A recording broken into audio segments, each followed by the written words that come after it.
Have you ever experienced a spiritual retreat or workshop that left you feeling energized and inspired, only to come crushing back down to reality shortly after? You're not alone. Many individuals on a spiritual path go through this cycle of intense highs and lows, and it can be really frustrating and discouraging. But why does this happen? Why do we feel so alive and connected during our retreats, but struggle to maintain that state when we return to our daily life? The answer lies in integration. I felt this exact thing myself. More than a decade ago, I attended an entrepreneur program in Bali for a month. While it wasn't a spiritual retreat, it definitely shares some similarities. Every morning, we will wake up early, start the day with yoga or some kind of exercise. We had an amazing chef who would prepare healthy, delicious meals, and there was always plenty of fresh fruits during the breaks. On weekends, we visit local temples, received blessing, and participated in purification rituals. We also went to rice paddies, hike out a mountain, and explore beautiful islands and beaches.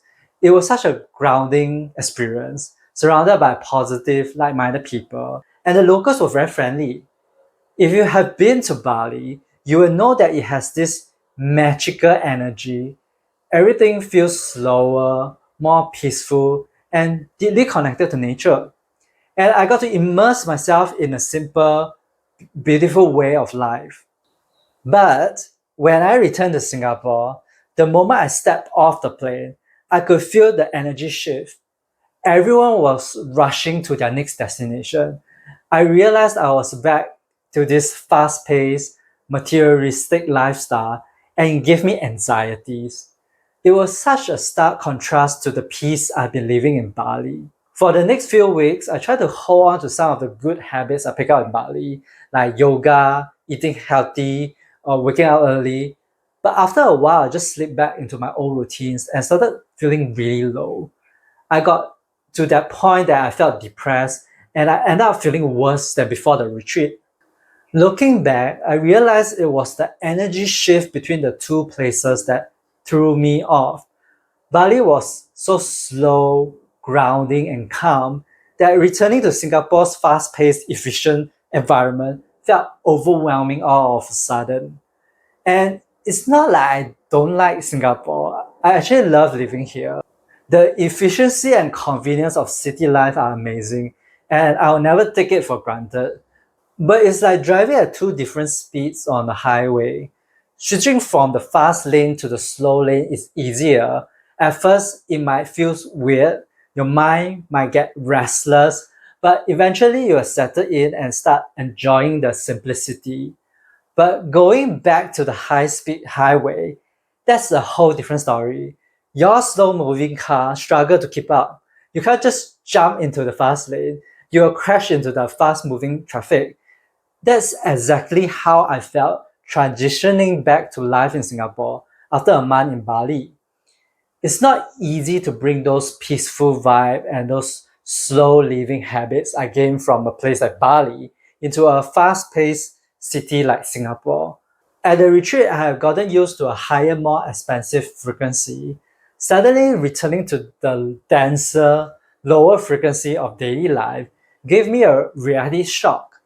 My system hasn't fully recalibrated to the energy of Singapore. It's a shock to my energetic system. And if you think about it, it's a lot like spiritual awakening. Once you felt that bliss, joy, and connection, it's hard to exist in a world so focused on materialism and productivity. This incident made me realize how much our surrounding can impact our energy and mindset. It's so much easier to connect it to our spiritual practice when we are surrounded by nature and a slower pace, right? And when you are at a spiritual retreat or workshop, it's like you are inside this bubble, surrounded by people who are on the same journey of growth and transformation. But once you're back to your daily life, it can be tough to stay as connected and committed to your spiritual path. Your friends and family didn't experience the same transformation as you.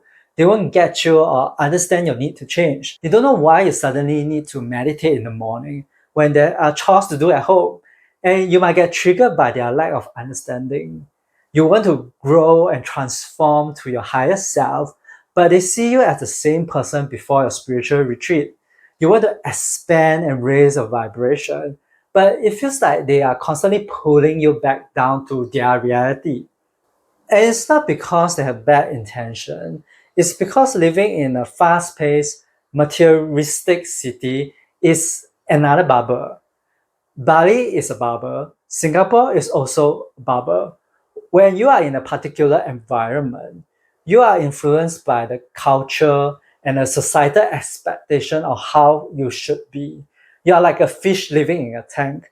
There's a certain structure in place to keep things stable. When you are in Bali, everything is so slow. You ask for the beer at the restaurant, it might take some time to arrive. Even if you are rushing and impatient, the beers will not come faster. So you have no choice but to wait and to slow down. But on the other hand, if you are living in Singapore and the beers don't arrive promptly, people are definitely going to complain. And try taking your time walking through the train during peak hours. You'll probably get trampled. I'm just joking. But you get what I mean, right? Energy flows differently in every environment. And if you don't go with it or try to resist it, things can become difficult.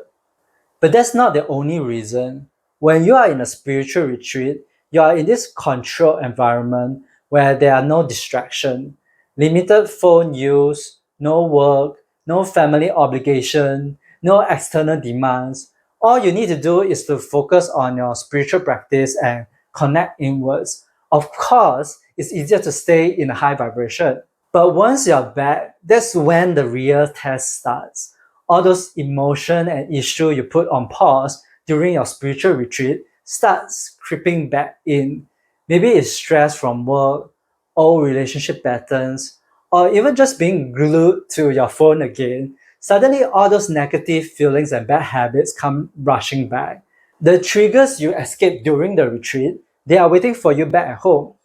Real growth doesn't happen during the retreat, it happens after the retreat.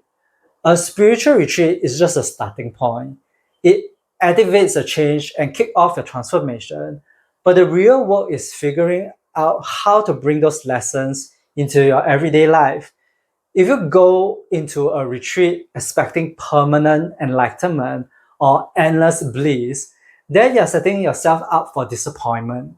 When the spiritual high fades, it can feel worse than before. You might end up judging yourself for not sticking to your new habits or blaming the retreat for not working.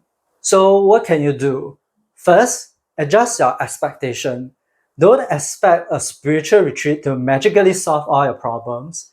Think of a retreat as an activation of energy. It gives you a reset, new perspective, some momentum for a better life, but it's not a permanent fix. Eventually, the retreat bubble will burst and you will return to normal reality. That's actually when the real growth kicks in. A common mistake people make is hopping from one retreat to another, chasing that spiritual high. But this doesn't work in the long run. It's like being addicted to a drug. You end up relying on retreats too much to make you feel good, spiritual, or high vibration. This kind of dependence is an issue because you are basing on something external to make you feel good, but true spirituality comes from within. Of course, it feels good to take a break and escape the chaos of daily life. Nothing wrong with that. But if you're always dependent on the environment to feel a certain way, you're not building internal resilience. You want to learn how to stay grounded no matter the circumstances. Second, you want to gradually ease back into reality, into the fast lane. Don't jump back into the chaos of everyday life immediately. Give yourself some buffer time if you can. Ease into work, socializing, and stream time gradually. I like to give myself at least a day off when I come back from a retreat or a holiday so I can get back to the right frame of mind before I start work again. Also remember, lasting change comes from small, consistent steps over time. Instead of expecting yourself to stay in the high vibration after your spiritual retreat, think of one or two mini practices you can bring from the retreat into your daily life. Maybe it's a 10 to 15 minutes of meditation, some mindful breathing in between your work, or eating more mindfully.